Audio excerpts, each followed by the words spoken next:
Please like the video and share it so that it reaches many more people and you get sawaba, or rewards from Allah. This could be a sawabe jariyah or continuous reward for you long after you are gone.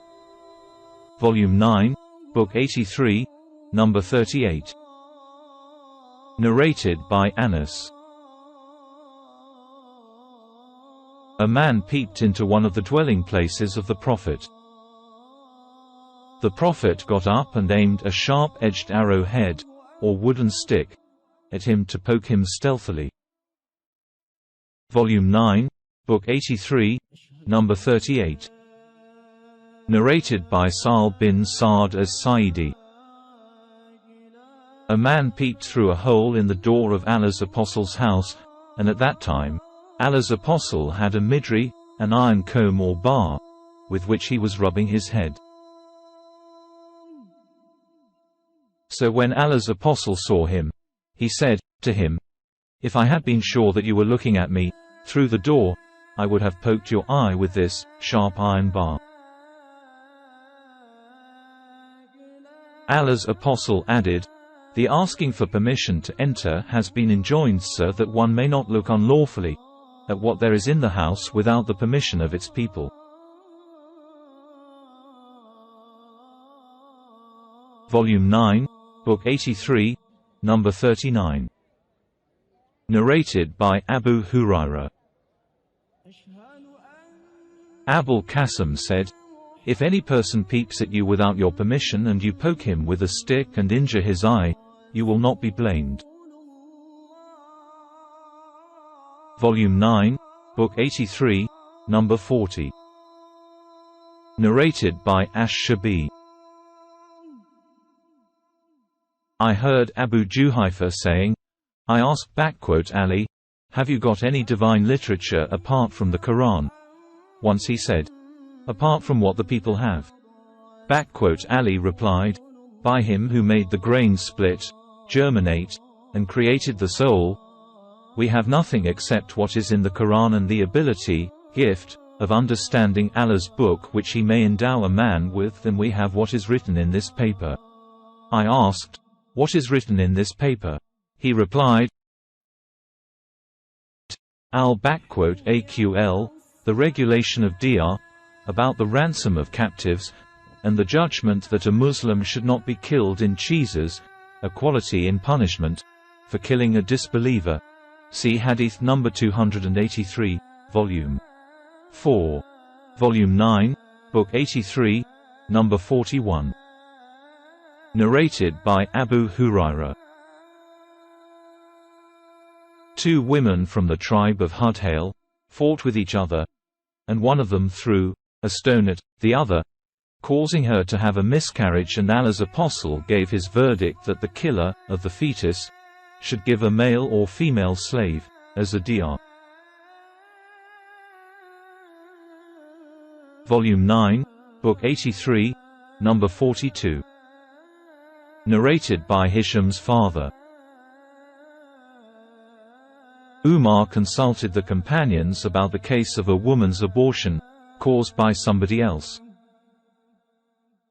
Al-Murrah said, "The Prophet gave the verdict that a male or female slave should be given, as a diyah."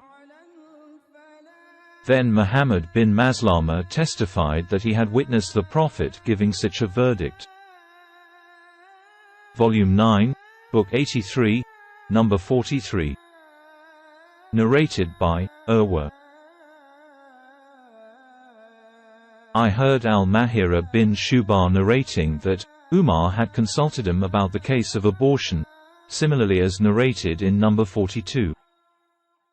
Volume 9, Book 83, Number 44.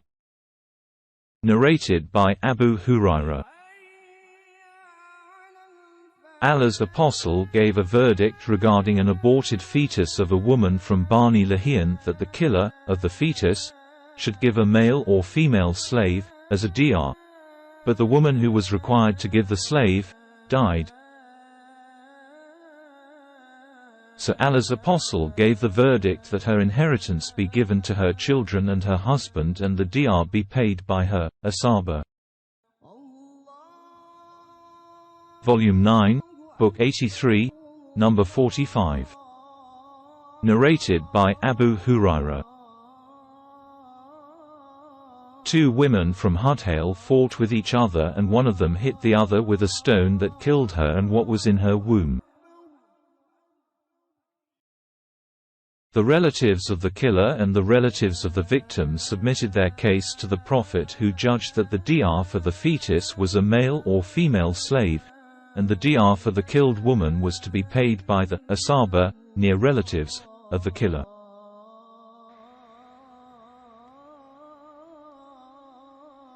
Volume 9, Book 83, number 46. Narrated by Abdul Aziz. Anas said, "When Allah's apostle arrived at Medina, Abu Talha took hold of my hand and brought me to Allah's apostle and said, 'O Allah's apostle, Anas is an intelligent boy, so let him serve you.' Anas added, 'So I served the Prophet at home and on journeys. By Allah, he never said to me for anything which I did, "Why have you done this like this?" or, for anything which I did not do, "Why have you not done this like this?"' Volume 9, Book 83, number 47. Narrated by Abu Hurairah. Allah's apostle said, "There is no diyah for persons killed by animals, or for the one who has been killed accidentally by falling into a well, or for the one killed in a mine. And 1/5 of rakaz, treasures buried before the Islamic era, is to be given to the state." Volume 9, Book 83, number 48. Narrated by Abu Hurairah. The Prophet said, "There is no diyah for a person injured or killed by an animal, going about without somebody to control it, and similarly, there is no diyah for the one who falls and dies in a well, and also the one who dies in a mine. As regards the rakaz, buried wealth, 1/5 thereof is for the state." Volume 9, Book 83, number 49. Narrated by Abdullah bin Amr. The Prophet said, "Whoever killed a mu'ahid, a person who is granted the pledge of protection by the Muslims, shall not smell the fragrance of paradise, though its fragrance can be smelt at a distance of 40 years of traveling." Volume 9, Book 83, number 50. Narrated by Abu Juhayfa. I asked Ali, "Do you have anything divine literature besides what is in the Quran?" Or, as Uyayna once said, "Apart from what the people have." Ali said, "By him who made the grain split, germinate, and created the soul, we have nothing except what is in the Quran and the ability, gift, of understanding Allah's book which he may endow a man with, and what is written in this sheet of paper." I asked, "What is on this paper?" He replied, "The legal regulations of diyah, blood money, and the ransom for releasing of the captives, and the judgment that no Muslim should be killed in cheeses, equality in punishment, for killing a kafir, disbeliever." Volume 9, Book 83, number 51. Narrated by Abu Sa'id. The Prophet said, "Do not prefer some prophets to others." Volume 9, Book 83, number 52. Narrated by Abu Sa'id al-Khudri. A Jew whose face had been slapped by someone came to the Prophet and said, "O Muhammad, a man from your Ansari companions slapped me." The Prophet said, "Call him." They called him, and the Prophet asked him, "Why did you slap his face?" He said, "O Allah's apostle, while I was passing by the Jews, I heard him saying, 'By him who chose Moses above all the human beings.' I said, protestingly, even above Muhammad. So I became furious and slapped him. The Prophet said, "Do not give me preference to other prophets, for the people will become unconscious on the day of resurrection and I will be the first to gain conscious, and behold, I will find Moses holding one of the pillars of the throne of Allah.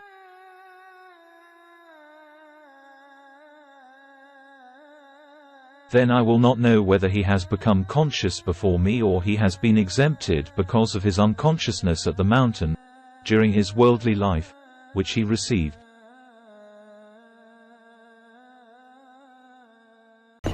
لا